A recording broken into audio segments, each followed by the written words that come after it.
হবিগঞ্জ শহরের new field মাঠের পাশে ২০০১ সালে নির্মাণ করা হয় কিবরিয়া পৌর মিলনায়তন। উদ্বোধনের পর থেকে কয়েক বছর জমজমাট ছিল বিভিন্ন অনুষ্ঠানে,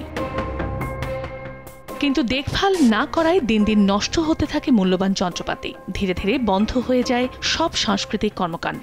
নষ্ট হয়ে গেছে কোটি টাকার এয়ার কন্ডিশন, সাউন্ড সিস্টেম, আলোকবাতি, মঞ্চ, চেয়ার টেবিল সহ যাবতীয় সরঞ্জাম।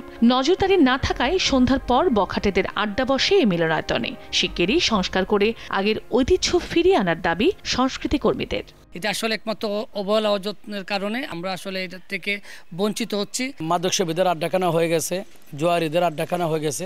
কিবরিয়া অডিটোরিয়ামের ভিতরে যে জিনিসপত্রগুলা বিকল অথবা নষ্ট হয়ে গেছে, এগুলোকে সংস্কার করে অচিরেই প্রতিষ্ঠানটি আবার পুনরায় আমাদের মধ্যে ফিরে আসুক। কর্তৃপক্ষ বলছে আগের পৌর পরিষদের গাফিলতির কারণে এমনটা হয়েছে, তবে শিগগিরই সংস্কারের আশ্বাস সংশ্লিষ্টদের।